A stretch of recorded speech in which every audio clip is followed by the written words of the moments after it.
TimeWaver is a quantum physical interface which is designed for communicating with the informational field. The informational field is the name which I like to use for the underlying level of reality, because physical reality consists of photons and bosons, and their interaction actually makes physical reality dynamic, and actually only by this interaction it's actually happening. We are using these two types of elementary particle processes within TimeWaver to contact the informational field. We're using electrons, which are fermions, and we're using photons, which are bosons. So we use the female particles and we're using the male particles. Therefore we have two types of oscillators or sensors within TimeWaver. One is called the positive diodes, which are using electron processes. We have two of them in TimeWaver, and we have a photonic resonator, which we call the light quantum resonator, which uses quantum events of photons, which are actually bosons. One of the most important discoveries which contributes to the fame of Wolfgang Pauli, and which ultimately he received the Nobel Prize in 1945 for, was the discovery that there are two different kinds of elementary particles, out of which matter consists. One category is called the bosons and the other category is called the fermions. The difference between these two categories is that the fermions, they are in a way substantial type of matter. They have a mass in a classical sense, whereas the bosons, they are particles which are exchanged between the fermions, and they result in the forces between these particles, like the gravitational force. These particles we call the gravitons, like the electromagnetic force. These particles we call the photons, or the weak and strong force between the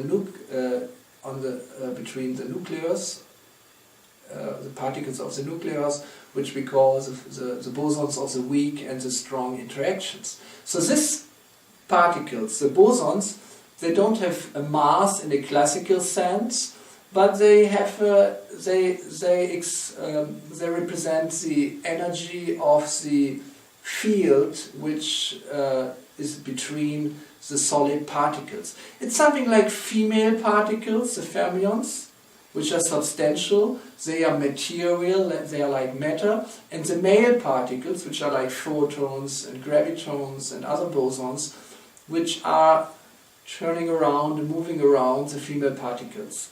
So this is an interaction between the yin and the yang aspect of reality. This is the duality which forms our reality.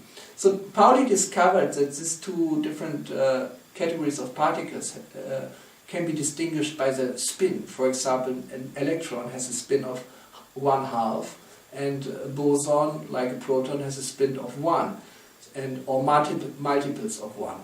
So only by combining these two types of completely different quantum processes, using bosons and fermions as well, we can get a complete picture of the underlying processes in the informational field. If we would use only electrons, or if we would use only photons, we would actually get only half of the picture. To get the complete picture, it is very meaningful to use both type of elementary particles. So these three resonators which we use in the hardware of TimeWaver, consisting of two electronic and one photonic resonator, they form a triangle. And this triangle is also a very significant symbol, because the duality, which is the underlying principle of all physical processes, expresses itself in two different extreme positions in which physical system can be. For example, if you have a pendulum, it can be in a resting position where all the energy is in the gravitational field, or it can be in the position of maximum movement where all the energy is in the movement itself, it's kinetic energy. And then if the pendulum goes to the other side, the kinetic process is again slowed down, it comes to a standstill, where there again the energy is in the gravitational potential.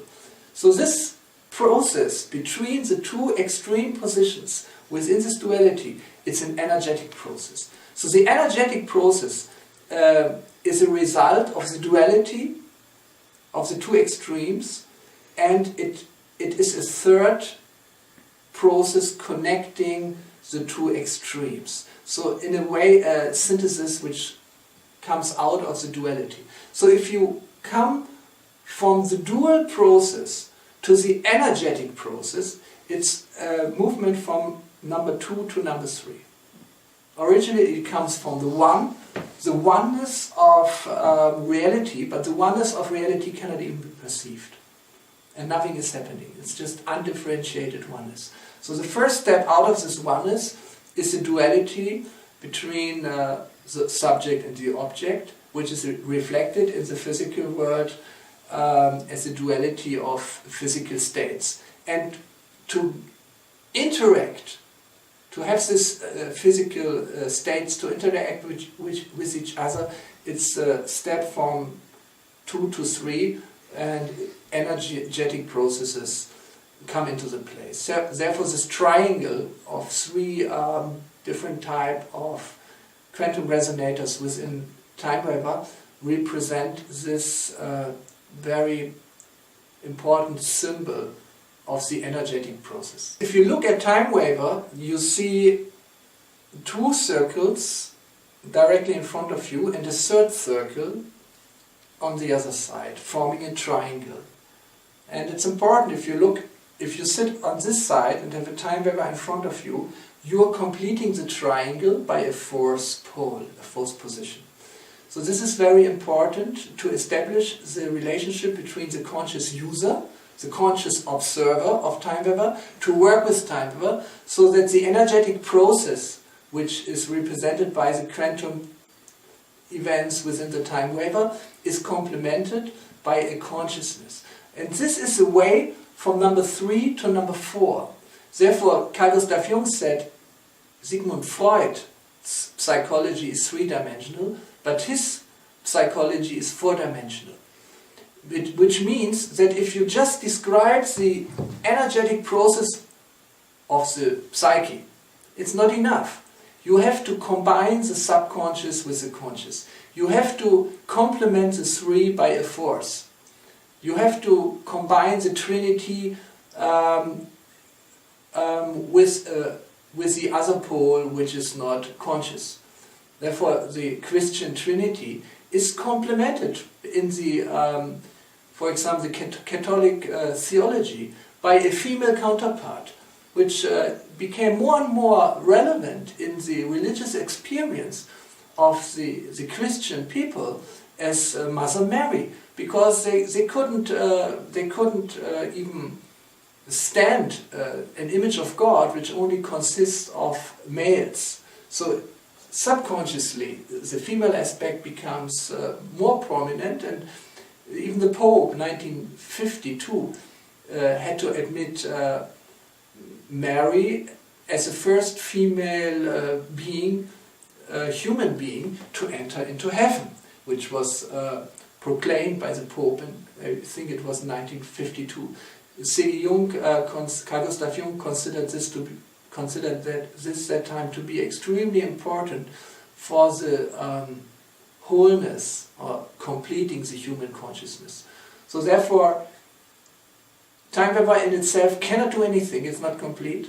It needs the conscious observer, the conscious user, the therapist, with this intention to help the patient to be complete. On the other hand, I believe that the TimeWaver himself is a very powerful way to complete the conscious observer, to complete the therapist so that he can actually do something which he couldn't do just by himself. And this is what thousands of people who have already been using TimeWaver now for already 10 years, what they experience. They experience that they become more complete in the work. They can reach into levels which they cannot reach just by their own strength.